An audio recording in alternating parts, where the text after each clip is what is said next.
Tard dans la nuit, sur une route détrempée par la tempête, Jennifer Williams, une infirmière accablée de dettes et de chagrin, s'arrête pour aider un automobiliste en panne, victime d'une crevaison. Elle ignore que ce petit geste de bonté va non seulement changer sa vie à jamais, mais aussi révéler une vérité qui défie son imagination la plus folle. L'homme qu'elle a sauvé est un milliardaire déguisé, et il est sur le point de bouleverser sa vie. Bonjour la famille, bienvenue sur Histoire Vraie. Abonnez-vous et aimez-nous, ça compte beaucoup pour nous. Partagez également cette vidéo avec vos amis et vos proches, et activez les notifications de publication pour ne rien manquer de nos prochaines vidéos. Merci pour votre aide. Installez-vous confortablement et détendez-vous pendant que nous plongeons dans l'histoire. Les essuie-glaces de la Chevrolet cabossée de Jennifer Williams raclaient le pare-brise, à peine capable de suivre le déluge incessant. C'était une nuit froide et solitaire sur les petites routes de Charleston, le genre de nuit qui vous donne envie de chaleur et de paix. Deux luxes que Jennifer n'avait pas connus depuis des années. Ses yeux, lourds d'épuisement, scrutaient la rue floue devant elle. 13 heures debout à l'hôpital l'avaient complètement épuisée. Ses mains agrippaient le volant, et le faible bourdonnement de la radio emplissait la voiture, même si elle n'écoutait pas vraiment. C'était plutôt une distraction, une pause dans les pensées incessantes qui tourbillonnaient dans son esprit. Des dettes, tant de dettes. Depuis le décès de son père après une longue maladie, Jennifer avait hérité non seulement du souvenir de sa gentillesse, mais aussi des factures médicales exorbitantes qu'il avait laissées derrière lui. Elle avait tout essayé pour garder la tête hors de l'eau. Des heures supplémentaires, des repas sautés, et même la vente d'effets personnels. Mais elle avait l'impression de se noyer. Chaque salaire disparaissait aussitôt arrivé, englouti par le loyer, les charges et les exigences constantes de la vie. Jennifer soupira et régla le chauffage, mais sa vieille voiture ne parvenait qu'à souffler une brise tiède. Malgré tout, elle était reconnaissante d'avoir cette voiture. Cela l'amenait à travailler tous les jours à l'hôpital, plus important encore, au service d'oncologie pédiatrique, où elle faisait du bénévolat pendant son temps libre.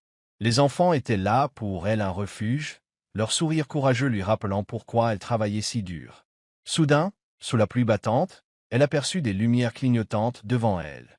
Une voiture s'arrêta sur le bord de la route, ses feux de détresse clignotaient faiblement. Jennifer ralentit instinctivement, son instinct d'infirmière se réveillant. Une petite voix dans sa tête la pressait de continuer à conduire. Il était tard, elle était seule, et la situation pouvait être dangereuse. Un million d'hypothèses lui traversèrent l'esprit. Et si c'était un piège? Et si quelque chose arrivait? Sa main planait sur l'accélérateur, prête à démarrer, mais une autre pensée l'arrêta. Et si quelqu'un avait vraiment besoin d'aide? La voix de son père résonna dans sa mémoire, une phrase qu'il lui avait répétée d'innombrables fois dans son enfance. La compassion vaut toujours le risque. Prenant une grande inspiration, elle s'arrêta sur le bas-côté, activant ses propres feux de détresse. Elle prit son imperméable et sortit dans la nuit froide, ses bottes éclaboussant les flaques d'eau. La voiture était une berline noire d'allure luxueuse, dont la silhouette élancée se détachait même dans l'obscurité. La vitre du conducteur était entr'ouverte, et Jennifer aperçut une silhouette à l'intérieur. Tapotant sur la vitre, elle cria « Ça va? Besoin d'aide ?» L'homme à l'intérieur baissa légèrement la vitre. C'était un homme d'âge moyen, au visage rugueux et mal rasé, et aux yeux fatigués. « Pneus crevés », dit-il simplement d'une voix basse et tendue. J'attendais l'assistance routière, mais cela faisait plus d'une heure. Jennifer jeta un coup d'œil autour d'elle. La route était déserte, et avec cette pluie, les secours n'arriveraient peut-être pas de sitôt. « Vous en avez un de rechange ?» demanda-t-elle d'une voix calme mais ferme. « Oui, je crois », balbutia l'homme, visiblement incertain. Jennifer hocha la tête, son épuisement momentanément oublié. « Ouvrez le coffre », dit-elle en serrant son imperméable autour d'elle. L'homme hésita, mais finit par obtempérer. La roue de secours et le cric étaient là, bien que peu utilisés. Jennifer retroussa ses manches et se mit au travail. La pluie la trempait jusqu'aux os, agenouillée sur le trottoir glissant, peinant à manier les outils. L'homme s'avança pour l'aider, mais semblait maladroit, comme s'il n'avait jamais changé un pneu auparavant. Jennifer ne put s'empêcher de sourire. D'abord un peu bête, la taquina-t-elle, pour détendre l'atmosphère. Quelque chose comme ça, répondit-il avec un petit rire gêné. Malgré son épuisement, Jennifer travailla rapidement. En quelques minutes, le pneu fut remplacé. Elle se leva, essuya ses mains boueuses sur son jean et adressa à l'homme un petit sourire fatigué. « Tu peux y aller. » L'homme la fixa un instant, comme s'il cherchait les mots justes. « Merci, dit-il finalement d'une voix sincère. Tu n'avais pas besoin de t'arrêter, surtout pas par ce temps. Jennifer Hauser, Les Apples. C'est mon truc. » Répondit-elle simplement en remontant sa capuche. « Prends soin de toi. » Alors qu'elle retournait à sa voiture, l'homme la regarda partir, son regard changeant.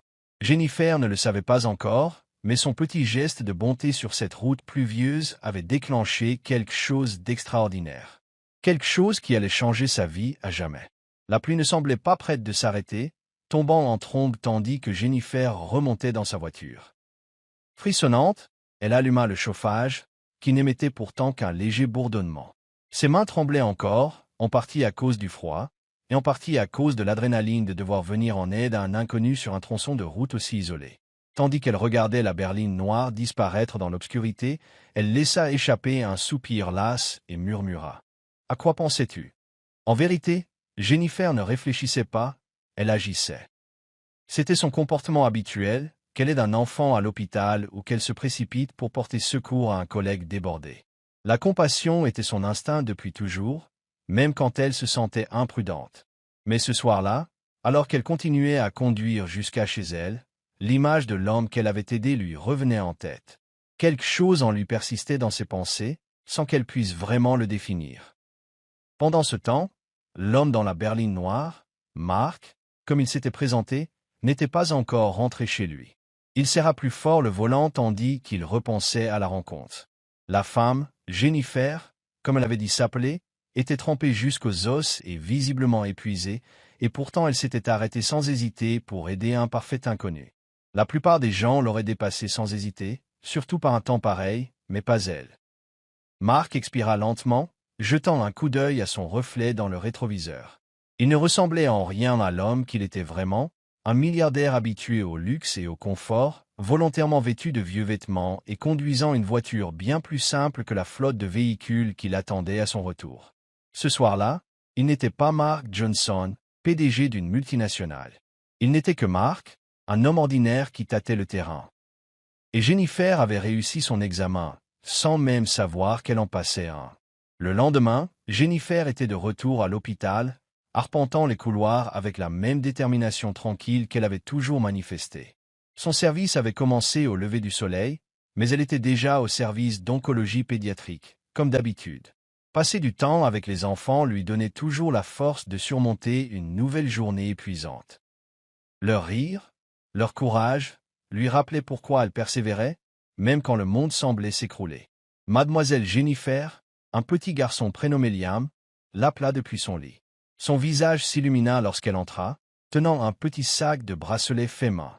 Jennifer sourit et lui entendit un. « J'ai pensé que tu aurais besoin d'un peu de couleur aujourd'hui, » dit-elle en s'asseyant à côté de lui. Liam examina le bracelet avec de grands yeux. « C'est toi qui l'as fait ?» Jennifer hocha la tête. « Ouais, j'en ai fait plein hier soir. Je me suis dit que toi et les autres auriez besoin d'un petit quelque chose pour égayer votre journée. » Liam sourit et le cœur de Jennifer se gonfla. Des moments comme celui-ci valaient tout, même l'épuisement et la pile de factures qui l'attendaient à la maison. Mais à mesure que la journée avançait, l'attention de ces doubles journées et de ces nuits blanches commençait à se faire sentir. À l'heure de sa pause déjeuner, Jennifer était à bout de souffle. Elle sortit dans l'air frais de l'automne, s'appuyant contre le mur de briques de l'hôpital avec un soupir las. Ses pensées revinrent à l'homme qu'elle avait aidé la veille. Il semblait poli, un peu timide même, mais il y avait quelque chose d'inhabituel chez lui. Sa voiture, ses vêtements. Tout cela ne collait pas vraiment à son allure, comme s'il n'y avait pas sa place. Jennifer secoua la tête, riant d'elle-même. « Tu réfléchis trop », murmura-t-elle en buvant une gorgée de café tiède dans sa bouteille thermos. Sans qu'elle le sache, Mark n'était pas loin. Assis dans sa voiture, à un pâté de maison de l'hôpital, il avait passé la matinée à téléphoner et à libérer son agenda. Après leur rencontre, il n'avait pu s'empêcher de penser à Jennifer. Il ne savait pas pourquoi. Peut-être était-ce dû à son altruisme, ou à la tristesse discrète dans son regard qu'elle s'efforçait tant de dissimuler. Quoi qu'il en soit, il se sentait obligé d'en savoir plus. Mark savait déjà que Jennifer était infirmière, Après quelques recherches, il avait découvert qu'elle était connue pour son bénévolat au service d'oncologie de l'hôpital. Ce qui le frappait le plus, ce sont les difficultés financières de l'hôpital, et notamment la menace de coupes budgétaires drastiques pour le service auquel Jennifer se consacrait. En regardant l'entrée de l'hôpital, l'esprit de Mark s'emballait. Il avait le pouvoir de l'aider, d'aider le service et les enfants auxquels elle tenait tant. Mais comment y parvenir sans révéler qui il était? Jennifer ne semblait pas du genre à accepter la charité, et Mark ne voulait pas la mettre dans l'embarras. Il voulait qu'elle perçoive ses intentions comme sincères. Un plan commençait à prendre forme dans son esprit, mais pour l'instant, il décida d'observer. Il voulait mieux comprendre Jennifer. Sa façon de vivre, les choses qui lui tenaient à cœur et les défis qu'elle rencontrait. Ce qu'il avait vu jusqu'alors ne faisait que renforcer son admiration pour elle. Il réalisa que sa rencontre avait déjà commencé à le transformer. Assis dans sa voiture, Mark fit un vœu silencieux. Il trouverait un moyen de remercier Jennifer pour sa gentillesse, coûte que coûte. Ce soir-là, alors que Jennifer rentrait enfin chez elle, après une longue journée de travail, elle était trop fatiguée pour remarquer la berline noire garée au coin de la rue. À l'intérieur, Mark la regardait partir, sa détermination grandissant à chaque instant. Pour la première fois depuis longtemps, il avait l'impression d'avoir un but au-delà de la richesse et du pouvoir qui avait défini sa vie. Et tout avait commencé par une crevaison sur une route pluvieuse.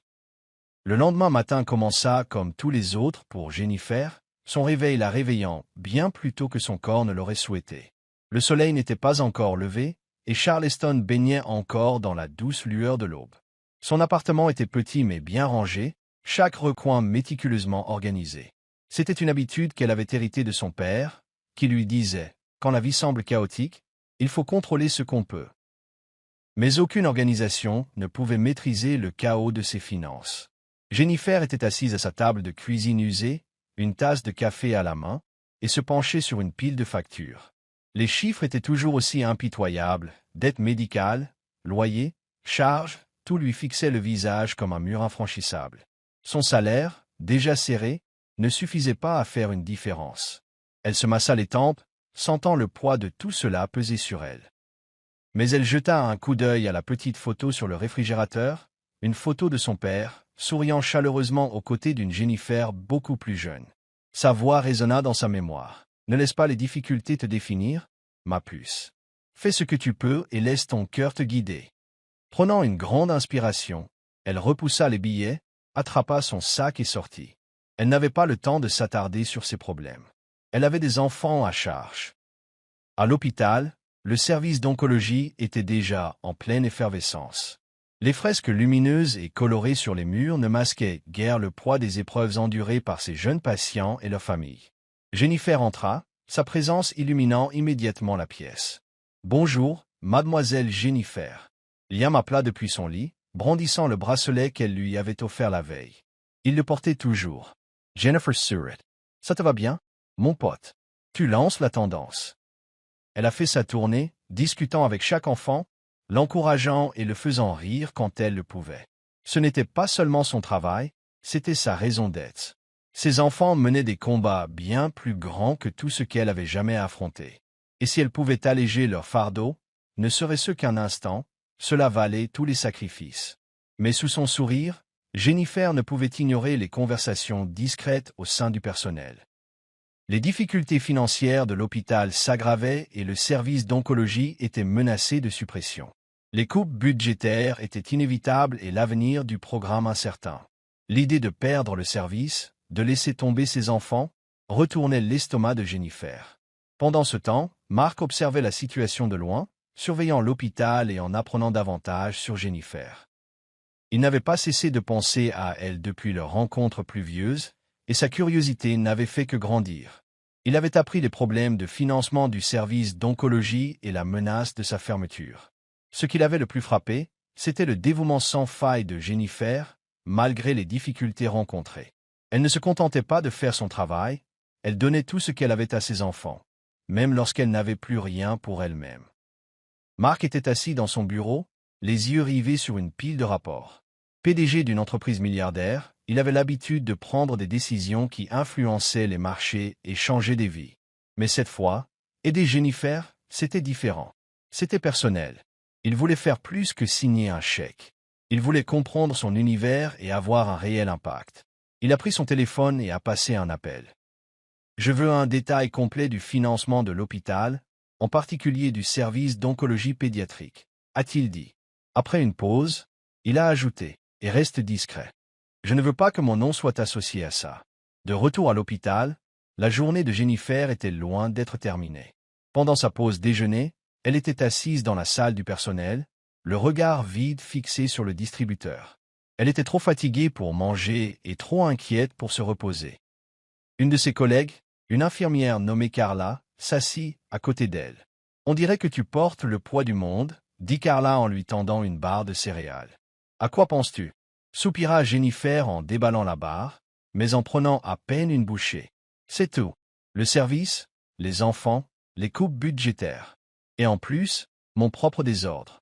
Je ne sais pas combien de temps je pourrais continuer comme ça. » Carla posa une main rassurante sur son épaule. « Tu es plus forte que tu ne le penses, Jen. Et tu as des gens qui croient en toi. Ces enfants, ces familles, nous tous. Tu trouveras un moyen. » Jennifer hocha la tête, mais le doute persistait. Elle avait toujours été celle sur qui les gens comptaient. Mais sur qui pouvait-elle compter? À la fin de la journée, Jennifer resta tard, organisant les fournitures et examinant les dossiers des patients. Elle ne remarqua pas Mark, debout au bout du couloir, qui l'observait à travers les portes vitrées. Il était venu à l'hôpital sous couvert d'une visite de routine. Mais son véritable objectif était de voir Jennifer en action. Ce qu'il vit le toucha profondément. Jennifer n'était pas seulement une infirmière. Elle était une bouée de sauvetage. Elle riait avec les enfants, réconfortait les parents inquiets et travaillait sans relâche en coulisses pour assurer le bon fonctionnement du service. Il était clair qu'elle donnait tout ce qu'elle avait, même lorsque ce n'était pas suffisant. Alors que Mark se tournait pour partir, sa détermination se renforça. Il savait ce qu'il devait faire.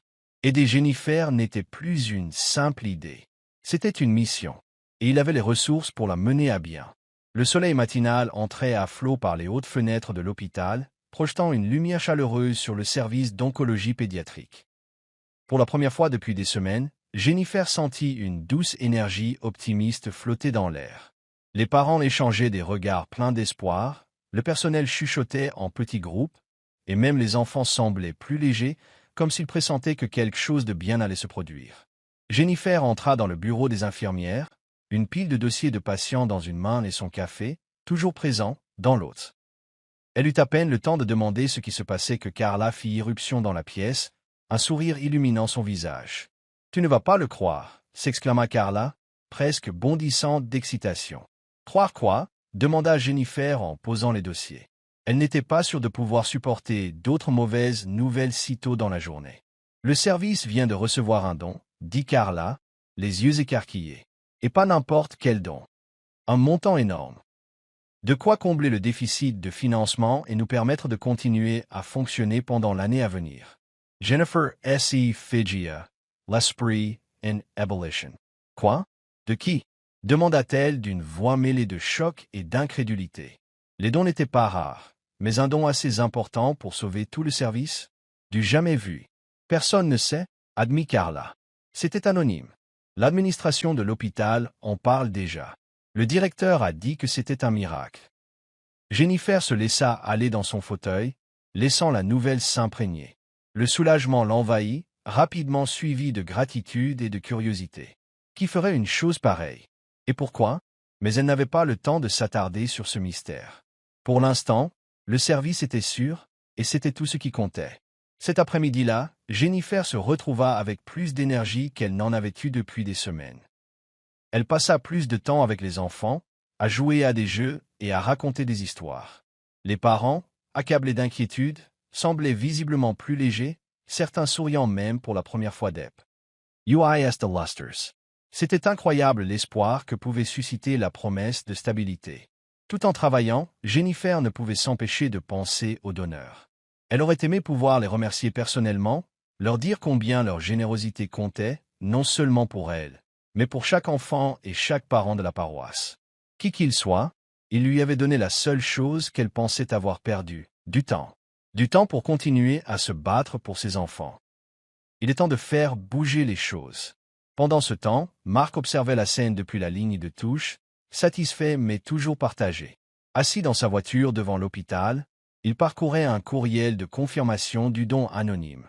La somme était conséquente, suffisante pour maintenir le service à flot pendant une année supplémentaire, avec un petit supplément pour financer de nouveaux équipements et fournitures. Mark revoyait encore le visage de Jennifer dans son esprit. La gentillesse dans ses yeux, l'épuisement dans son expression et la détermination inébranlable dont elle faisait preuve chaque jour. Il ne regrettait pas ce don, mais une petite partie de lui se demandait s'il aurait dû le lui dire. Il tapota le volant du doigt, plongé dans ses pensées. Il voulait que Jennifer sache que c'était lui, mais pas encore. Pas avant d'être sûr qu'elle comprendrait ses intentions. Pour l'instant, rester dans l'ombre lui semblait plus sûr. Le lendemain, Jennifer fut convoquée dans le bureau du directeur. Elle entra nerveusement, incertaine de ce qui l'attendait. La directrice de l'hôpital, une femme sévère mais compatissante nommée Dr. Grant, l'accueillit avec un sourire inhabituellement chaleureux. « Jennifer », commença le docteur Grant en lui faisant signe de s'asseoir. « Je tenais à vous remercier personnellement pour tout ce que vous avez fait pour ce service. Votre dévouement a été une véritable source d'inspiration. » Jennifer cligna des yeux, prise au dépourvu. « Merci, mais je ne fais que mon travail. »« Vous faites bien plus que cela, » dit le docteur Grant en se penchant en avant. « Vous avez défendu ces enfants, mobilisé le personnel, donné de votre temps et maintenu ce programme en vie. Je crois que c'est votre passion qui a inspiré ce don. » Jennifer pencha la tête. « Je ne comprends pas. Comment le donateur pourrait-il me connaître ?» Le docteur Grant haussa les épaules.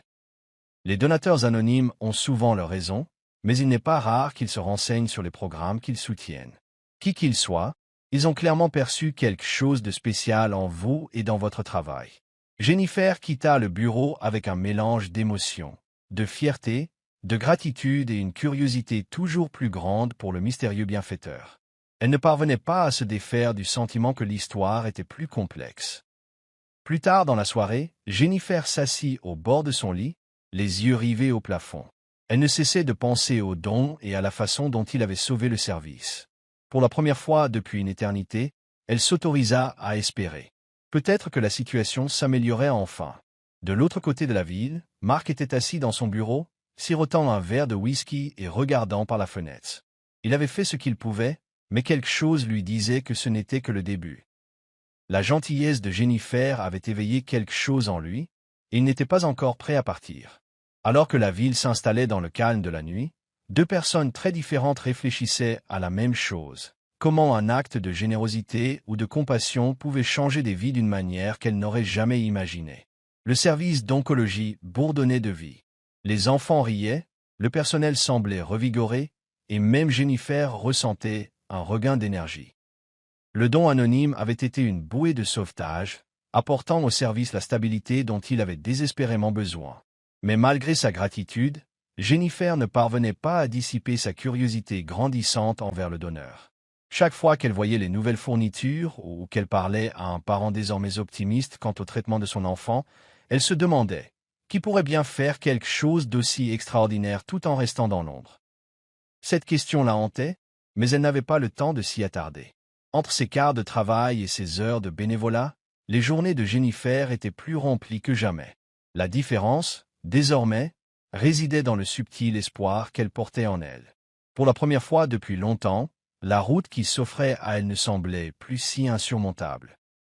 Un après-midi, alors que Jennifer travaillait à la mise à jour des dossiers de ses patients à son bureau, Carla entra avec 2 tasses de café. « Tu as bien besoin d'un petit coup de pouce » dit-elle en lui en tendant une.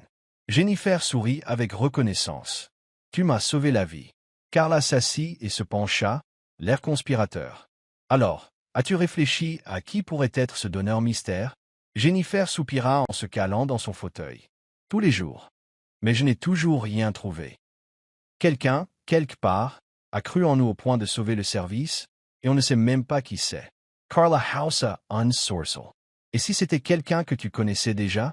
Quelqu'un qui t'observait? Jennifer Franca, less Sourcels. Tu regardes? C'est un peu flippant, tu ne trouves pas? Carla haussa les épaules. Pas forcément. Peut-être qu'ils ont vu combien tu as travaillé dur, combien tu tiens à ces enfants, et qu'ils ont voulu t'aider. Jennifer Glausa. Je crois que tu as regardé trop de films. Mais l'idée lui vint à l'esprit. Le donneur pouvait-il vraiment être quelqu'un qui la connaissait? Quelqu'un qui avait vu ses difficultés de ses propres yeux? Elle repoussa cette idée, se disant que l'identité du donneur n'avait aucune importance. Ce qui comptait, c'était que le service soit en sécurité, pour l'instant. Pendant ce temps, Mark avait de plus en plus de mal à rester en retrait. Plus il observait Jennifer, plus il admirait sa résilience et sa compassion. Il avait commencé à se rendre occasionnellement à l'hôpital, se faisant passer pour un citoyen impliqué et intéressé par le travail de l'hôpital. Lors de ses visites, il restait discret, observant Jennifer de loin. Un jour, alors que Jennifer aidait une jeune fille à peindre un tableau dans le coin artistique du service, Mark se tenait dans le couloir, l'observant à travers la vitre. La façon dont le visage de Jennifer s'illumina lorsque la jeune fille lui montra son tableau, la douceur de ses encouragements dans sa voix. Tout cela le frappa d'une manière inattendue. Elle n'était pas qu'une infirmière. C'était une force de la nature, qui se consacrait entièrement à son travail. « Puis-je vous aider ?» Une voix interrompit ses pensées. Mark se retourna et vit Carla debout derrière lui, les bras croisés, l'air curieux.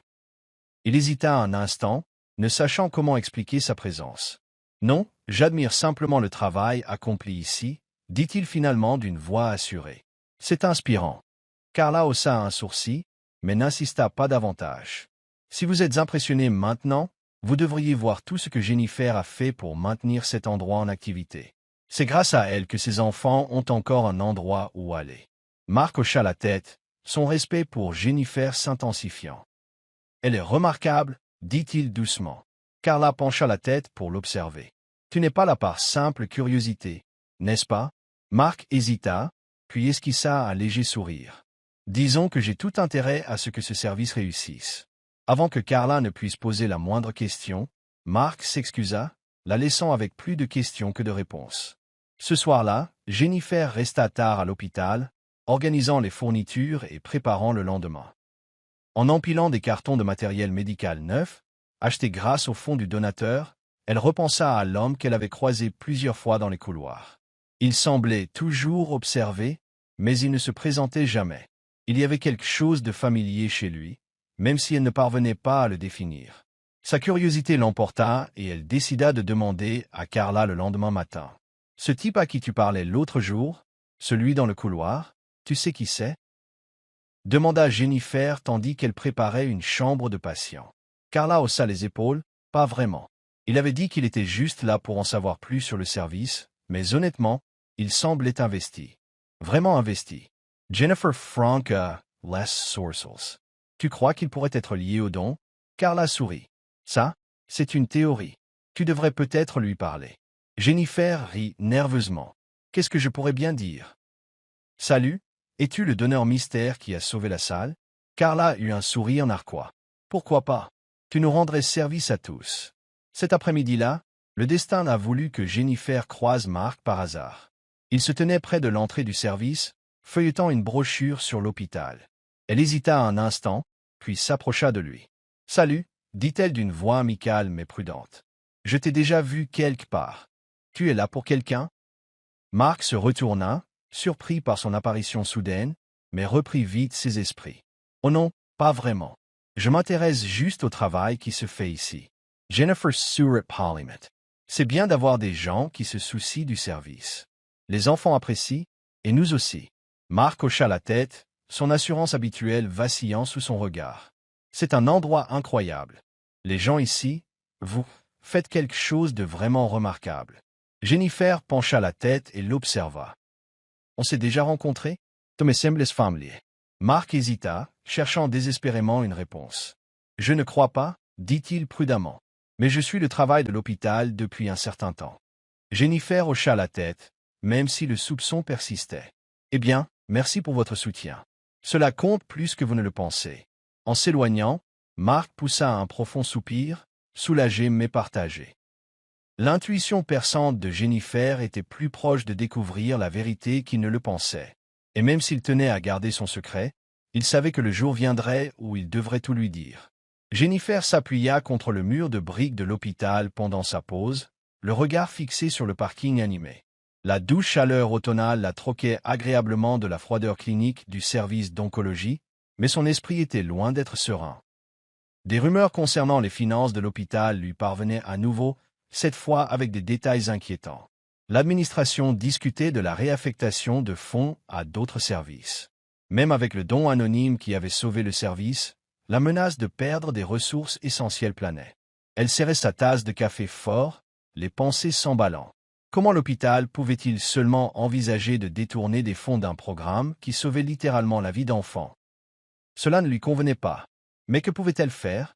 Elle n'était qu'une infirmière parmi tant d'autres dans un océan de bureaucratie. Cet après-midi-là, Jennifer retourna au service, pleine de détermination. Elle trouva Carla au poste des infirmières, tapant furieusement sur un ordinateur. « Carla, as-tu entendu parler de la situation financière ?» demanda Jennifer à voix basse. Carla soupira et remonta ses lunettes sur son nez. « Ouais, et ce n'est pas bon. Apparemment, certains responsables estiment que le programme d'oncologie n'est pas viable à long terme, même avec le don. Ils envisagent de réaffecter une partie des fonds aux soins d'urgence et à l'expansion des services chirurgicaux. » Jennifer serra las dents. Ils ne peuvent pas être sérieux. Ces enfants ont besoin de chaque dollar qu'on peut obtenir.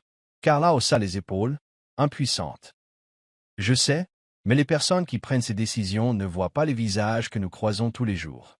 Pour elles, ce ne sont que des chiffres sur une feuille de calcul. Jennifer ressentait une vague de frustration. Elle ne pouvait pas laisser cela arriver. Le don avait été une bouée de sauvetage pour le service. Mais si les fonds étaient mal utilisés, tout cela n'aurait servi à rien. Plus tard dans la soirée, Jennifer était assise dans son appartement, penchée sur ses notes de la journée. Elle se sentait agitée, comme si les murs se refermaient sur elle. Son téléphone vibrait, détournant son attention. C'était un SMS de Carla. Réunion du conseil d'administration demain. Ils votent sur la réaffectation des fonds. Il faut faire quelque chose. Jennifer fixait le message. Look her, Sarah. Elle devait agir, mais comment? Elle n'était ni avocate ni administratrice. Elle était infirmière, et les infirmières n'étaient pas vraiment invitées aux réunions du conseil d'administration. Pourtant, elle ne pouvait pas rester les bras croisés et laisser les enfants perdre la chance de recevoir des soins vitaux. Le lendemain matin, Jennifer arriva à l'hôpital tôt, l'estomac noué. Carla l'accueillit à l'entrée et lui tendit une tasse de café fumant. « Ça va ?» demanda Carla, l'inquiétude dans le regard. « Pas vraiment, » admit Jennifer. « Mais j'ai dois essayer. » Ensemble, ils se dirigèrent vers l'aile administrative de l'hôpital, où le conseil d'administration avait déjà commencé. À travers les parois vitrées de la salle de conférence, Jennifer pouvait voir une douzaine de costards assis autour d'une longue table, des papiers étalés devant eux. Son pouls s'accéléra. Pendant la réunion, Mark était discrètement assis dans un coin, observant la discussion. Il avait réussi à se positionner comme conseiller du conseil d'administration sous couvert de consultant philanthropique, lui donnant accès au rouage de l'hôpital. Il ne s'attendait pas à se retrouver au cœur d'un débat aussi tendu. Un membre du conseil d'administration, un homme d'âge moyen à l'air autoritaire, s'exprima avec fermeté. Bien que le service d'oncologie soit important, il ne génère pas les revenus nécessaires au fonctionnement de l'hôpital. L'expansion des services d'urgence et de chirurgie profiterait à l'hôpital dans son ensemble. Un autre membre a acquiescé. Il faut avoir une vision globale.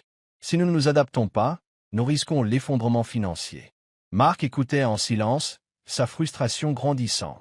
Il avait fait ce don pour sauver le service d'oncologie, et non pour voir les fonds détournés à d'autres fins. Ses doigts tambourinèrent sur la table tandis qu'il hésitait à intervenir. À ce moment précis, la porte s'ouvrit en grinçant et toutes les têtes se tournèrent. Jennifer entra, le menton haut, malgré la nervosité qui la menaçait. Carla s'attardait sur le seuil, l'encourageant silencieusement. « Je suis désolé de vous interrompre », commença Jennifer d'une voix ferme mais posée. Mais je ne pouvais plus me taire. Le silence se fit et les membres du conseil échangèrent un regard. Le docteur Grant, le directeur de l'hôpital, parut surpris, mais pas méchant. « Madame Williams, cette réunion est privée. Y a-t-il quelque chose d'urgent à régler ?»« Oui, » dit Jennifer en s'avançant dans la pièce. « J'ai entendu parler des discussions concernant le financement du service d'oncologie. Et en tant que personne qui y travaille au quotidien, je dois vous expliquer ce que signifient ces fonds. Pas seulement pour moi, mais aussi pour les enfants et les familles que nous aidons. Mark se redressa sur son siège, intrigué. Il ne s'attendait pas à ce que Jennifer affronte directement le conseil, mais il admirait son courage. Jennifer continua, sa voix devenant plus forte. Je sais que cet hôpital a des difficultés financières et je comprends son besoin de pérennité. Mais le service d'oncologie n'est pas un service comme les autres. C'est une bouée de sauvetage pour les enfants qui luttent pour leur survie. Réaffecter ces fonds serait un désastre pour eux. Cela nous serait un désastre. L'un des membres du conseil, une femme à l'air sévère, fronça les sourcils. Madame Williams, nous apprécions votre passion. Mais ces décisions exigent une perspective plus large. Jennifer hocha la tête. Je comprends. Mais je sais aussi ce que c'est que d'être assise avec un enfant effrayé, qui souffre et qui espère un miracle. Je sais ce que c'est que de dire à un parent qu'on fait tout ce qu'on peut, même quand les ressources sont limitées. Ça n'a pas de prix. Mark a décidé qu'il était temps de parler. Elle a raison, dit-il d'une voix tranchante. Tous les regards se tournèrent vers lui. Ce n'est pas qu'une question de chiffres. C'est une question d'impact. Quand j'ai fait ce don, oui, c'était moi. Je ne l'ai pas fait pour voir les fonds se disperser entre les différents services. Je l'ai fait parce que je crois au service d'oncologie et au travail qui y est accompli. Jennifer se figea, les yeux écarquillés en le regardant. C'est lui le donneur, pensa-t-elle, l'esprit bouleversé. Des murmures s'élevèrent dans la salle, mais Mark continua. Si cet hôpital veut survivre, il lui faut plus que de la stabilité financière. Il lui faut un objectif. Et des programmes comme le service d'oncologie lui donnent cet objectif. Les membres du conseil d'administration parurent stupéfaits, leur confiance initiale ébranlée. Le docteur Grant s'éclaircit la gorge. Merci, Monsieur Johnson et Madame Williams, pour vos points de vue. Je pense que nous devons reconsidérer la proposition avant d'aller plus loin. À la fin de la réunion, Jennifer s'attardait près de la porte, ruminant encore ce qui venait de se passer. Mark s'approcha d'elle, l'air chaleureux mais hésitant. « Jennifer, commença-t-il, c'est toi la donneuse, dit-elle en l'interrompant. « Pourquoi ne me l'as-tu pas dit » soupira Mark. « J'en avais envie, mais je ne voulais pas donner l'impression que j'essayais d'interférer. Je voulais juste aider. » Jennifer l'observa un instant, les émotions bouillonnantes. Finalement, elle hocha la tête. « Merci pour tout. Mark Surratt. Tu n'as pas besoin de me remercier. C'est toi qui fais la différence. » Et pour la première fois depuis longtemps, Jennifer avait l'impression de ne pas se battre seule. La réunion avec le conseil d'administration de l'hôpital laissa Jennifer épuisée. Elle ne pouvait s'empêcher de penser à ce qui s'était passé. La bataille pour sauver le service d'oncologie, la passion brute qu'elle avait dû mobiliser pour plaider sa cause, surtout, la révélation que Mark, l'homme mystérieux qu'elle avait secouru sur une route pluvieuse, était le donneur qui avait sauvé le service. « Pourquoi ne me l'as-tu pas dit ?» La question résonnait dans son esprit, assise dans sa voiture sur le parking de l'hôpital, le volant serré. Elle avait été si curieuse au sujet de ce bienfaiteur anonyme, qu'elle avait découvert qu'il s'agissait de quelqu'un qu'elle avait croisé sans le savoir des semaines auparavant. Quelqu'un qui était resté caché à la vue de tous. Son téléphone vibra, l'attirant de ses pensées. C'était un message de Carla. « Tu as été formidable aujourd'hui. Le conseil d'administration est en train de tout revoir. » Après un verre, Jennifer sourit faiblement et répondit « Peut-être. J'ai besoin de temps pour me changer les idées. » Elle avait besoin de réponses, et elle savait exactement où les trouver. Plus tard dans la soirée, Jennifer se retrouva devant le café qu'elle croisait chaque jour en allant au travail. Par la fenêtre, elle aperçut Mark assis à une table dans un coin, une tasse de café devant lui. Il parcourait les pages de son téléphone, l'air plongé dans ses pensées. Elle hésita un instant. L'affronter lui semblait intimidant. Après tout, il n'était pas seulement le donneur. Il était aussi l'homme qu'elle avait aidé. L'homme qui avait discrètement observé son monde sans la laisser entrer. Prenant une profonde inspiration, elle poussa la porte et entra. Le léger tintement de la sonnette au-dessus de la porte fit lever les yeux à Mark, et lorsque son regard croisa le sien, il se figea. « Jennifer, » dit-il en se levant vivement, un mélange de surprise et de culpabilité se lisant sur le visage. « Je ne m'attendais pas à te voir ici. Je ne m'attendais pas à découvrir que tu me suivais. » Dit-elle d'un ton calme, mais direct. Elle se glissa sur la chaise en face de lui, les mains jointes sur la table. « Il faut qu'on parle. » Mark s'assit lentement, son assurance habituelle vacillant. « Tu as raison, admit-il. Tu mérites une explication. Jennifer attendit, sans le quitter des yeux. Finalement, Mark soupira et commença. Quand je t'ai rencontré ce soir-là, commença-t-il, j'étais dans une situation assez sombre. Je remettais tout en question. Ma vie, mon travail, et même ce que je faisais de toute la richesse et du pouvoir que j'avais accumulé. Et puis tu as arrêté de m'aider. Tu ne savais pas qui j'étais ni ce que je pouvais offrir. Tu m'as juste aidé. Sans engagement. L'expression de Jennifer s'adoucit, mais elle garda le silence, le laissant continuer. Ce genre de gentillesse est rare, dit Mark d'une voix douce mais sincère. Je n'ai pas pu m'empêcher de penser à toi après ça. Alors, j'ai étudié ta vie et j'ai découvert quelqu'un qui donne beaucoup, même quand il n'en a pas assez lui-même. Quelqu'un qui se bat pour les autres sans rien attendre en retour. Jennifer s'est adossée à sa chaise, assimilant ses paroles. Alors, tu as décidé de faire un don à la paroisse? Oui, dit Mark en hochant la tête. Mais je ne voulais pas que ce soit à propos de moi. Ce n'était pas censé être une question de reconnaissance ou de gratitude. Il s'agissait de toi, de ton travail, de ton impact. Je voulais soutenir cela sans compliquer les choses. Jennifer fronça légèrement les sourcils. Mais tu n'es pas resté en retrait. Tu es venu à l'hôpital. Tu m'as regardé travailler. Pourquoi? Mark hésita, choisissant ses mots avec soin. Parce que plus je voyais, plus je réalisais à quel point tu étais extraordinaire. Et je ne pouvais pas rester à l'écart. Le cœur de Jennifer s'emballa, mais elle garda une voix posée. Mark, je te suis reconnaissante pour ce que tu as fait. Vraiment. Mais pourquoi garder ça secret? Pourquoi ne pas me le dire dès le début? Mark baissa les yeux sur son café, le faisant tournoyer distraitement. J'avais peur, j'imagine. Peur que tu me voies différemment si tu savais la vérité. J'avais peur que tu penses que j'avais une arrière-pensée. Et peut-être aussi peur de ce que je commençais à ressentir. Jennifer en eut le souffle coupé. Elle ne s'attendait pas à ce qu'il soit si honnête, si vulnérable. Pendant des semaines, elle avait essayé de comprendre sa présence dans sa vie. Et maintenant, tout lui semblait douloureusement clair. Ils restèrent un moment assis en silence, le bourdonnement du café emplissant l'espace entre eux. Finalement, Jennifer rompit le silence. « Tu sais, tu n'étais pas obligé de rester dans l'ombre, » dit-elle d'une voix plus douce. « J'aurais été tout aussi reconnaissant et tout aussi disposé à travailler avec toi si tu avais été franc. » Mark la regarda dans les yeux, un petit sourire aux lèvres. « Je le sais maintenant. Mais je crois que j'avais besoin de voir par moi-même quel genre de personne tu es. Et j'ai vu quelqu'un en qui il valait la peine de croire. » Jennifer sentit ses joues rougir, mais elle ne détourna pas le regard. « J'espère que vous savez maintenant que je ne suis pas la seule. » Les enfants, les familles, le personnel, tous ont participé à ce combat. Et nous avons besoin de personnes comme vous, prêtes à nous aider. Mark hocha la tête. Elle l'air sérieux. Je ne vais nulle part, Jennifer.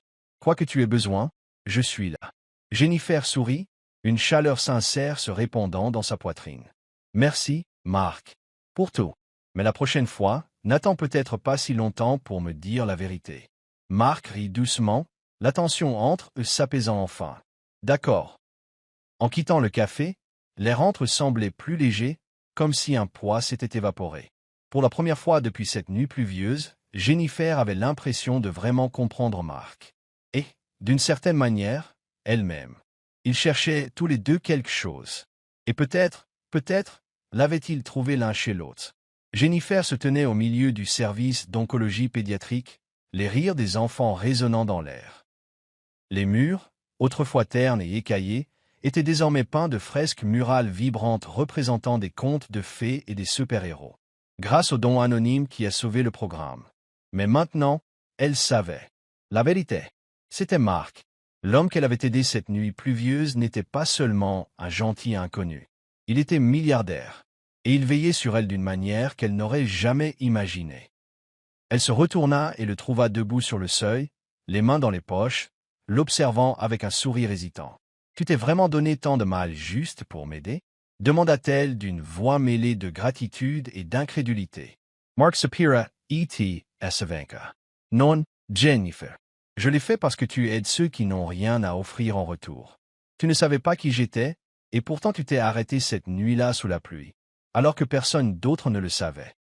J'ai vu quelque chose de rare en toi, et je savais que je devais faire quelque chose. Jennifer secoua la tête, l'émotion lui serrant la gorge. Tu en as fait plus qu'assez. Mais ce n'est pas suffisant, dit-il doucement. Pas encore. Elle leva les yeux, perplexe. Je ne veux pas simplement signer des chèques dans l'ombre, a poursuivi Mark. Je veux faire plus. Avec toi. Jennifer retint son souffle. Avec moi. Mark sortit un dossier et le lui tendit. À l'intérieur se trouvaient des documents décrivant une nouvelle fondation. Un programme destiné à couvrir les frais médicaux des familles aux prises avec des factures d'hôpital. Il s'agissait de la fondation William Soap. Le nom de son père. Les larmes lui montèrent aux yeux tandis qu'elle feuilletait les pages. Mark, je ne sais pas quoi dire. Dis oui, dit-il simplement. Dis que tu vas faire ça avec moi. Je n'ai pas ton cœur, Jennifer. Je n'ai pas ton courage. Mais j'ai les ressources pour faire une vraie différence. Ensemble, nous pouvons accomplir quelque chose d'incroyable. Jennifer leva les yeux vers lui, ne voyant ni le milliardaire ni l'homme déguisé, mais un esprit semblable. Quelqu'un qui, comme elle, voulait rendre le monde meilleur. Un sourire se dessina lentement sur son visage. « Ok, » murmura-t-elle. Mark sourit. « D'accord. D'accord, » répéta-t-elle plus fermement cette fois. Et à cet instant, avec le rire des enfants autour d'elle et la promesse de quelque chose de plus grand à venir, Jennifer comprit que c'était la gentillesse qui l'avait conduite jusqu'ici. Vers un nouveau départ. Vers quelque chose qu'elle n'attendait pas, mais dont elle avait toujours rêvé. Merci de votre attention. J'espère que vous avez apprécié l'histoire. N'oubliez pas d'activer les notifications pour ma prochaine vidéo.